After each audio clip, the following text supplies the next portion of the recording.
Hello बच्चों, आप सभी का हमारे चैनल आरती एजुकेशन क्लासेस में स्वागत है। आज के वीडियो में हम आपके लिए लेकर आए हैं एडगेट अभ्यास पुस्तिका कक्षा 7 विषय सामाजिक विज्ञान। तो आइए बच्चों, हम देखते हैं एडगेट अभ्यास पुस्तिका कक्षा 7 विषय सामाजिक विज्ञान, जो कि एडगेट अभ्यास पुस्तिका है। यह हम राज्य शिक्षा केंद्र भोपाल द्वारा जारी है और यह एडगेट अभ्यास पुस्तिका हमारे वार्षिक परीक्षा के लिए बहुत ही महत्वपूर्ण है। तो आइए बच्चों, हम देखते हैं एडगेट अभ्यास पुस्तिका का अध्याय 10 18वीं शताब्दी में नए राजनीतिक गठन। तो आइए हम देखते हैं प्रश्न नंबर 1। उन परिस्थितियों को लिखिए जिसके कारण मुगल साम्राज्य कमजोर होता गया।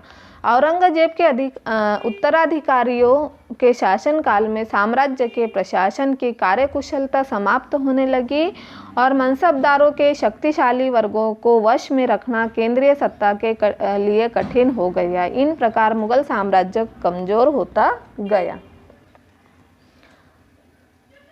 देखिए बच्चों, जो प्रश्न नंबर 1 है हमारा, उसमें क्या दिया है? औरंगजेब के अधिकारियों के शासनकाल, मतलब उन परिस्थितियों को लिखिए जिसके कारण मुगल साम्राज्य कमजोर होता गया। तो औरंगजेब के अधिकारियों के शासनकाल में साम्राज्य के प्रशासन की कार्यकुशलता समाप्त होने लगी और मनसबदारों के शक्तिशाली वर्गों को वश में रखना केंद्रीय सत्ता के लिए कठिन हो गया। इस प्रकार मुगल साम्राज्य कमजोर होता गया।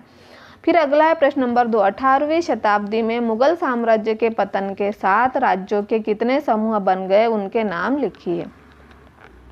18वीं शताब्दी के राज्य को 3 समूहों में बांटा जा सकता है। नंबर 1, अवध, बंगाल व हैदराबाद जैसे वे राज्य जो पहले मुगल प्रांत थे। ऐसे राज्य जो मुगलों के पुराने शासनकाल में वतन जागीरों के रूप में काफ़ी स्वतंत्र थे। तीसरी श्रेणी में मराठों, सिखों तथा जाटों के राज्य आते है। फिर अगला है प्रश्न नंबर 3। 1739 में दिल्ली पर आक्रमण करने वाले शासक का क्या नाम था और वह कहाँ का शासक था? तो 1739 में दिल्ली पर आक्रमण करने वाले शासक का नाम नादिर शाह था। वह ईरान का शासक था। फिर प्रश्न नंबर 4 है हमारा, चौथ व सरदेशमुखी से क्या आशय था?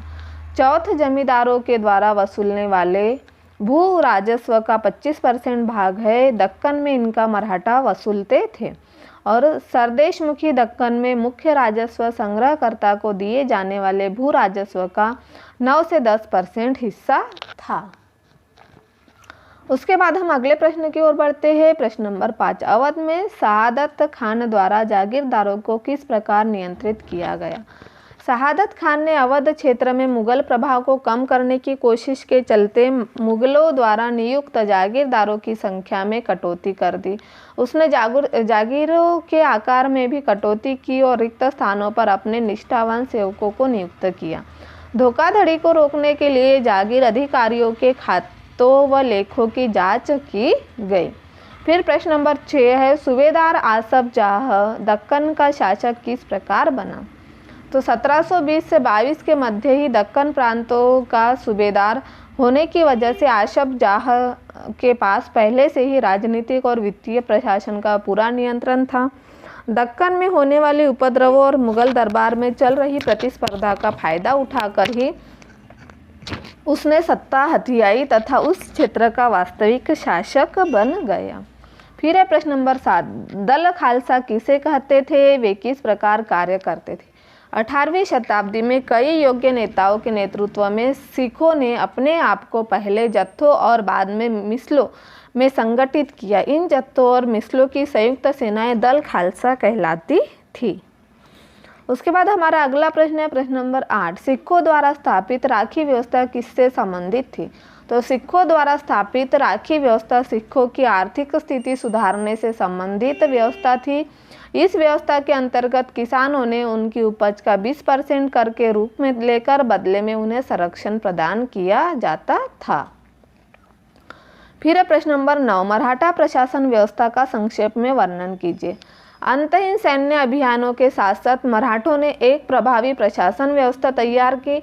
जब किसी इलाके पर एक बार विजय अभियान पूरा हो जाता था और मराठों का शासन सुरक्षित हो जाता था तो वहां स्थानीय परिस्थितियों को ध्यान में रखते हुए धीरे धीरे भू राजस्व की मांग की गई कृषि को प्रोत्साहित किया गया और व्यापार को पुनर्जीवित किया गया। तो इस तरह से हमने यहाँ पर प्रश्न नंबर 9 को पूर्ण किया। अब हम अगला प्रश्न देखते हैं, प्रश्न नंबर 10।